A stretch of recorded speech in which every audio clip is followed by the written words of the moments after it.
ভেবেছিলাম তেমনই আছে। আমাদের ইচ্ছেটার মনটা যেমন বড় ছিল তেমনই আছে। বেশি প্রচার করতে পারি না আমরা, পয়সা নেই। আপনারা আপনাদের পাশের লোককে বলবেন ভালো লাগবে দেখার জন্য, এইটুকুই।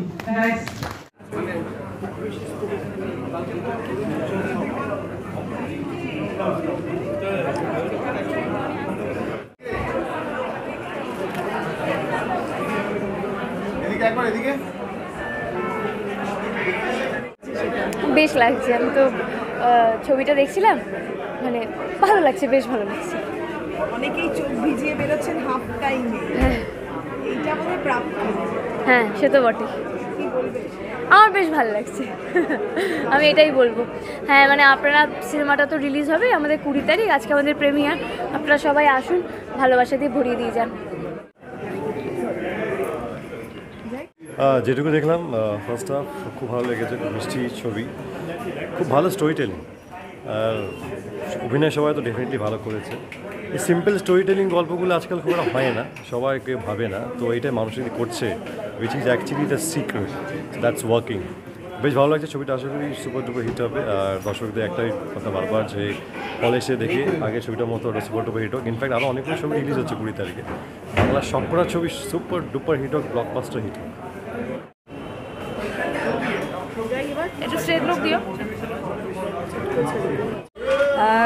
ভালো তো লাগেই, যখন নিজের আমাদের কাজ আর কি, এত মানুষ ভালোবাসছে, ডেফিনেটলি ভালো লাগবে। এবং আমি দেখো, আমার চোখ এখনও ভিজে রয়েছে, বিকজ আমি হাফ টাইমে বেরিয়েছি এবং ছবিটা দেখতে দেখতে কোথায় আমি এখন ঢুকে গেছিলাম ওখানে। এবং আমার মনে হয় যারা দেখবেন দর্শকরা, তাদেরও এই ফিলটাই হবে, বিকজ এটা আমাদের ছবি না, এটা আপনাদের ছবি। আপনারা প্রত্যেকে নিজেকে, নিজেদের পরিবারকে হয়তো এই ছবির প্রত্যেকটা পরতে পরতে দেখতে পাবেন। তো সেটুকুই বলতে চাই, অবশ্যই দেখুন 5 নম্বর স্বপ্নময় লেন, যেটা আপনাদের জীবনের গল্প বলবে, আপনাদের পরিবারের গল্প বলবে। সম্পর্ক, যে সম্পর্কগুলো আজকে ফার্স্ট লাইফে আমরা কোথাও একটা হারিয়ে ফেলি, সেই হারিয়ে ফেলার সম্পর্কের গল্প কিন্তু 5 নম্বর স্বপ্নময় লেন বলবে। প্রচণ্ড ভালো লাগছে, প্রচণ্ড নস্টালজিক একটা ছবি, যেহেতু ফ্যামিলি ওরিয়েন্টেড ছবি, তো সেই ইমোশনসগুলো একদম পারফেক্টলি তুলে ধরেছে ফার্স্ট হাফটে দেখলাম। যেহেতু আমিও জয়েন্ট ফ্যামিলি থেকে বিলং করি, তো মা বাড়িতে যাওয়ার পর সেই সবাই একসাথে হওয়া, সেই ফিলটা আমি বুঝি।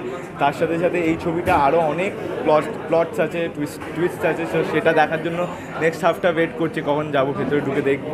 তো আমি খুবই এক্সাইটেড, আর এটা আমাদের গল্পের মতনও আমি আশা করবো যে এই ছবিটা যেন ব্লকবাস্টার হিট হোক। একদম বলবো এটাই যে মানুষের ভালো লাগছে মানে আমাদের জয়, ব্যাস, আর কিছু চাই না।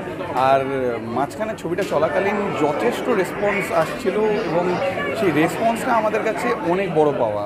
এই রেসপন্স অডিয়েন্সের জন্যই ছবি বানানো হয়, এই ছবি স্পেশালি পরিবারের ছবি, তো তাই অডিয়েন্সের ভালো লাগাটাই আমাদের কাছে সাকসেস, ব্যাস, আর কিচ্ছু না।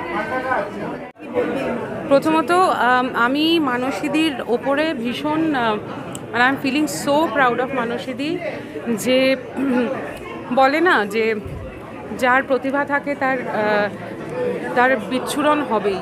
তো মানসীদি এমনই একজন মানুষ। এই সিনেমাটা আসলে খুবই প্রাসঙ্গিক একটা সিনেমা, কারণ আমি নিজে, আমার লিলুয়াতে আমরা বাড়িতে থাকি, তো আমি এটা দেখতে দেখতে ভাবছিলাম যে যদি কখনো এরকম হয় যে আমার বাড়িটাকে বিক্রি করে দিতে হয়, তাহলে কেমন হবে। খুবই মন খারাপ হয়েছিল ছবিটার প্রথম হাফে, কিন্তু এখন সেকেন্ড হাফে আস্তে আস্তে আশার আলো জাগছে, দেখা যাক কী হয়। বিউটিফুলি মেড, কালারটা এত সুন্দর প্রথম হাফের, খুব খুব ভালো। আর এই সিনেমাটাতে আমার একটা গান রয়েছে, সেই গানটা শোনার জন্য আরও বসে আছি।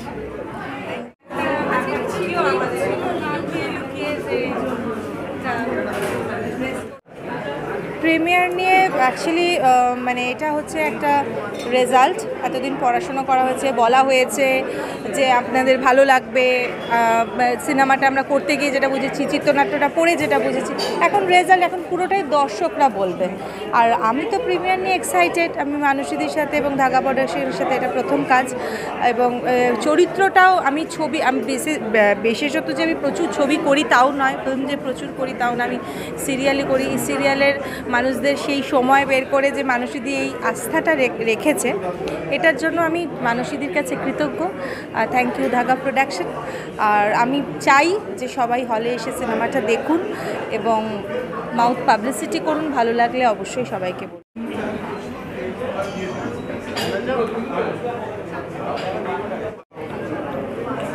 অ্যাকচুয়ালি আমি এই ছবিটাতে কাজ করেছি সঙ্গীতের জন্যে। তা আমার তো ছবিটা অসংখ্যবার দেখা, আমার কেমন লাগছে তার থেকেও গুরুত্বপূর্ণ যারা দেখতে এসেছেন বা আগামী দিনে দেখবেন তাদের কেমন লাগবে। তবে আমি খুব আশাবাদী যে সিনেমাটা সবার খুব ভালো লাগবে, সবাই খুব রিলেট করতে পারবেন, বিশেষ করে যে জেনারেশন এই কষ্টটা বোঝে তারা।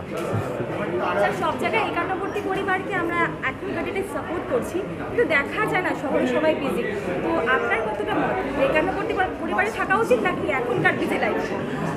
আসলে সময়ের সঙ্গে সঙ্গে সময়ের সাথে মানিয়ে চলতে হয়, কিন্তু আমিও খুব মিস করছি, কারণ ওই সময়টা আমরা যে পরিবেশে বড় হয়েছি তার সাথে এই সিনেমাটার ভীষণ মিল আছে, আমরা রিলেট করতে পারছি। জানি না আমাদের পরের প্রজন্ম সেটা কতটা পারবে, কিন্তু সবাই মিলে একসাথে থাকার, একসাথে সুখ দুঃখ ভাগ করে নেওয়ার যে আনন্দ, সেটার কোনো বিকল্প নেই।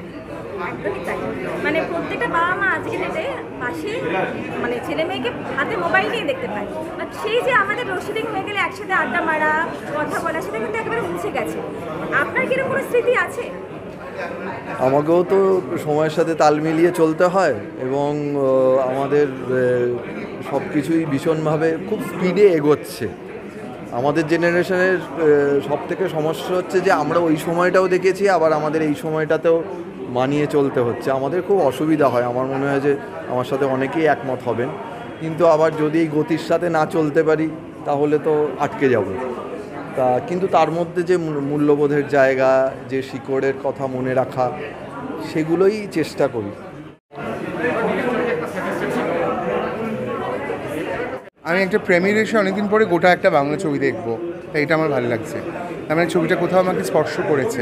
একটা ছবি যদি হৃদয়গ্রাহী না হয় তাহলে সেটা মানুষের মনকে স্পর্শ না করে, তখন সেই ছবিটার সৃজন মানে শিল্পের কোনো কী বলবো গ্রহণযোগ্যতা থাকে না। সেটা হয়েছে, I am glad about that.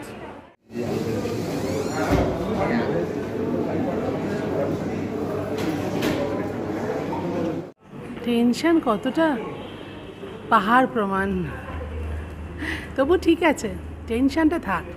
Tension না হলেই পাকা হয়ে যাব, পাকা হলেই শেষ। আচ্ছা, 5 নম্বর স্বপ্নময় লেন, তোমার কোন স্বপ্নটা বাকি যে এরকম একটা নাম 5 নম্বর স্বপ্নময় লেন? এটা আমার স্বপ্নের কথা নয়, এটা অনেক মানুষের স্বপ্ন ভেঙে যাওয়ার গল্প, আর সেই স্বপ্ন জোড়া দেওয়া যায় কি তার গল্প। আচ্ছা, তোমার জীবনে কোনো স্বপ্ন এখনো বাকি রয়েছে বলে মনে হচ্ছে? হ্যাঁ, আমি আম্বানিদের মতো বড়লোক হব, আমি রেখার মতো এভার গ্ল্যামারাস হব,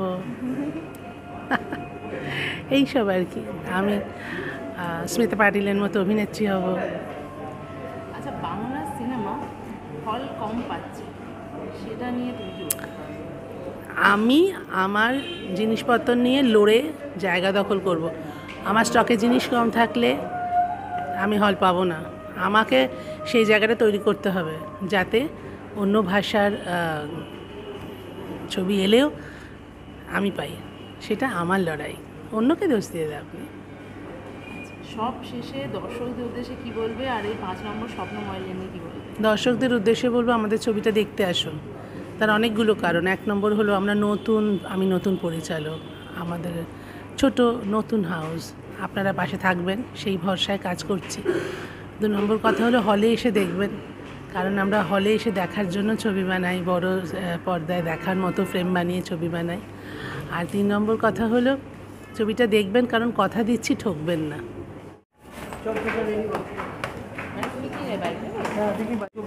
সেই জন্য আমার বলাটা খুব অস্বস্তিকর।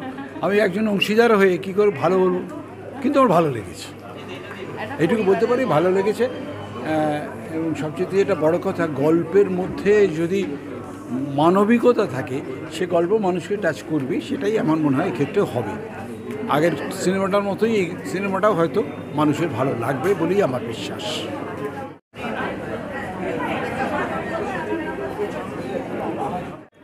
ইমোশনাল, ভেরি ইমোশনাল, মানে চোখের জলকে ধরে রাখতে পারছিলাম না। আসলে আমি তো ভীষণ ফ্যামিলি ওরিয়েন্টেড, তাই এই ছবিটা ইটস অল অ্যাবাউট ফ্যামিলি লাভ। তো ভীষণ মানে এখানে গিয়ে লেগেছে। আর যে গানটা রবীন্দ্রসঙ্গীতটা সফল হলো দার, সত্যি তাই, এই ছবি সফল হবেই। এই ছবি ভালোবাসার গল্প, এই ছবি পরিবারের গল্প, একে অপরকে ভালোবেসে একসাথে জুড়ে থাকার গল্প।